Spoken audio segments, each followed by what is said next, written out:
Yellowcard, and you're watching Project Greenroom.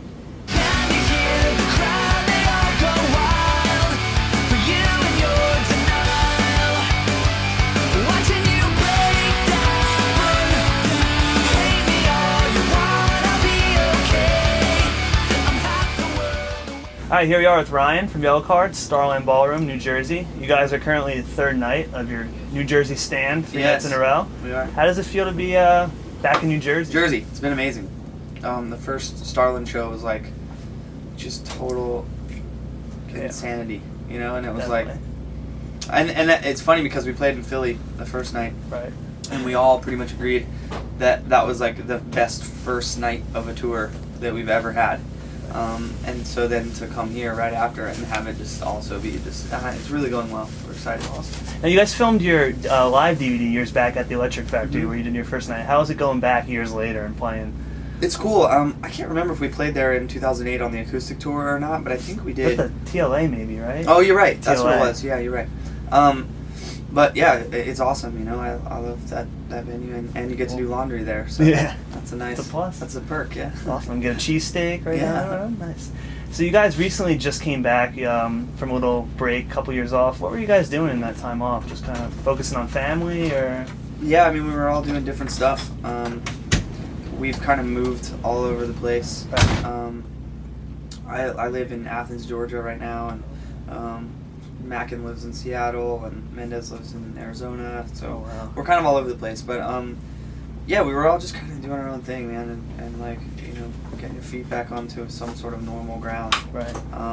I was actually writing music with Sean O'Donnell, who's now our new bass player.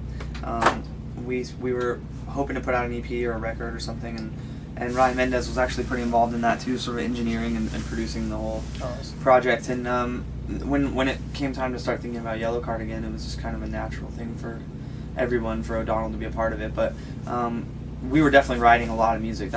I was spending a lot of time with my family, but I was also writing a ton of songs while we were off. So nice. When was the point when you knew, like, we're getting Yellowcard back together, we're going to make an album? it was like February, March of last year. Okay.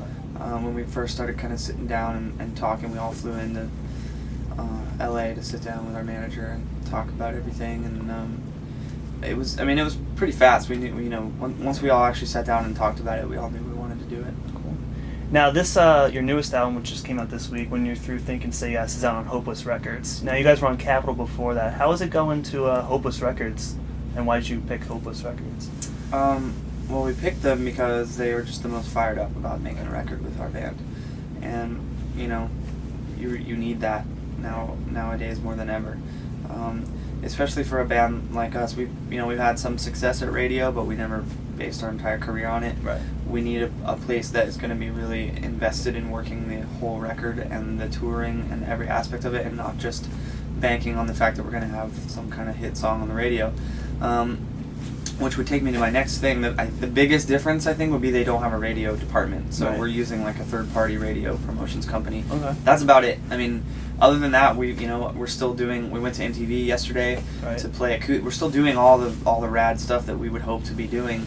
The record's top 10 on iTunes right now, and you know, I don't know how long that's going to last, but it doesn't matter to us. It's like just to make noise for a couple days is really cool for us at this point, you know, because for us it's a marathon, not a sprint. You know, we have a lot of work to do, a lot of rebuilding to do, a lot of fans to reach out to and try and get to come back to the band and invest in the band again. So we just felt like Hopeless was the best place for that, for us to be able to do that. Awesome. Now, your new album, When You're Through Thinking Say Yes, where did the title come from? The title for the record came actually from a text message. Oh, wow. It pains me to say that every time I say it, but here's how it went down. There was this young lady that I was interested in taking out on a date. She's pretty epic, and she's actually in a band too. Oh, nice. In Nashville, and so I think the conversation basically went like, I don't know, I'm seeing someone, I'll have to think about it. I'm kind of seeing someone, I'll have to think about it. And I said, well, when you're through thinking, say yes. That was my response, and that was pretty much the end of the conversation. She never said yes. I mean, I've like seen her a couple times since, but like we never ended up going out. But I think I was like looking back at that. You know how sometimes you'll look back at your text conversations, and especially when it's with a chick, and think like, should I send another one, or has it been long enough? Has it been 3 days? Should I send another one? And anyways, that line just kind of like resonated. I was like, wow, that's actually cool. That could be like a line of lyrics or something, maybe, you know. And that was in like 2008, right after we had, maybe 2009, I don't know, but shortly after we had decided to go on hiatus. So when we started making the record, it just sort of got into the process, and I had that, and I thought maybe it would be cool for a title, and brought it to the guys. Everybody felt like it was really sort of descriptive of where we are right now as a band, and you know, where we want our career to go. We're just really trying to go forward real positive, with, you know, a lot of positive energy, and so it's actually completely unrelated to where it was born. That's cool. As much as I would love for our record to be about a text message. Yeah. Except not at That's all. how it is with this technology. No one talks. Right, exactly. But it's, you know, it's for us. It became something really cool for all of us. With your latest album, you went back with producer Neil Avron. You guys worked with him in the past many times. Why did you guys decide to go back to him? Just comfort, or? I don't think it was like a decision to go back with him more than a blessing that we got to go back with him. You know, a little bit back to one of the other questions you asked. One of the things that's obviously different about being on an independent label and a huge corporation like EMI Capital is money. Right. You know, budgets are just smaller. It's the label is actually investing their own personal money pretty much into your band. So we were definitely a little bit scared about what that landscape was going to look like, and where we were going to get to make the record and with who.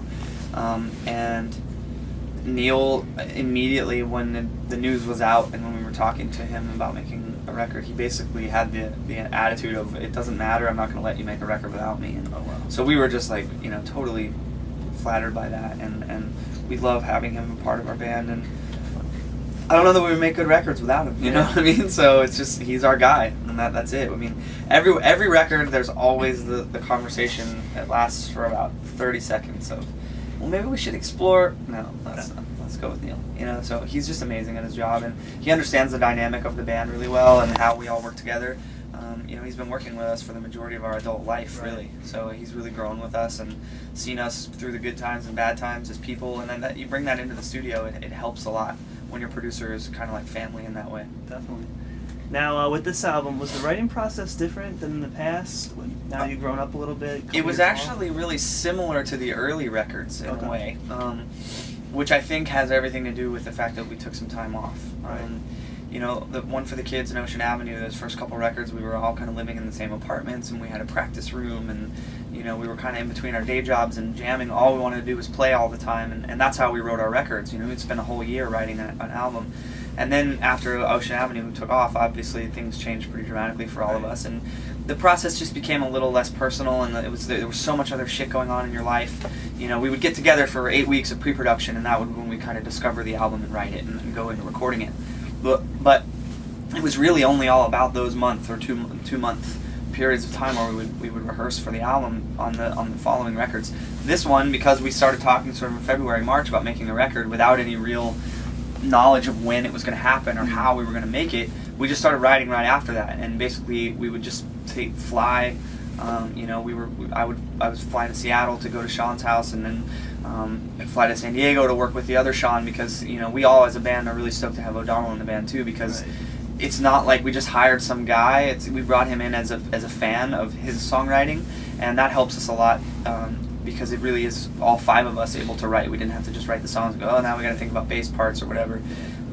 And for me, having Sean in the band was cool, because it's the first time I really had another lyricist in the band to bounce ideas off of and work with on the lyrics, you know. So that took a little bit of that load off of me and helped me hone in on what I wanted to say a little easier. But we spent a lot of time together, is the point, all the way up to the recording. So I think that in that way we were able to sort of discover that original sound of the band without forcing it. You know, we didn't sit down and say, man, if we don't write a record that sounds like Ocean Avenue, everyone's gonna, you know, could have said that on the past 3 records too. But we just had the ability to spend a lot of time writing together, and I think it allowed us to really rediscover that sound in a very natural, organic way, and people are reacting to it that way. You know, fans that hear it are saying, wow, I've been waiting for this record since Ocean Avenue. And no one's really saying it in a way that's like, oh, I feel like the band has taken a step backwards to sound that way. It's more like people are just excited that it sounds that way, and so are we, because we just sort of stumbled upon it, you know. That's great. And you've been playing a couple new songs, You Hang Up and For You and Your Denial on this tour. How's the response been? The album's only been out for 4 days, and people are already, I was at the show the other night, everyone's singing along already. Yeah, I mean, how does that feel like? It's amazing, man. You know, it's we've been playing them for a while, for most of the international tour that Right. we did. We didn't start playing "Hang You Up" until we got to the UK, but so we did a couple weeks without it. We were just doing the one song, but this is the first time, you know, we really get to experience that, where people know the songs, and we start to see them getting excited about hearing the new songs, and it's amazing. I mean, I wish we could play the whole record right now, you know, you always do. But it's been really cool, you know, especially "Hang You Up," because that's a song that is really different for us. Yes. And it's amazing that it's a single, actually, because it's like it's one of the places of, you know, one of the few places on the album that we did sort of step outside the box of the normal sound of the band, and so, you know, playing that gets a really different kind of reaction from the crowd. But so far, it's been an incredible one.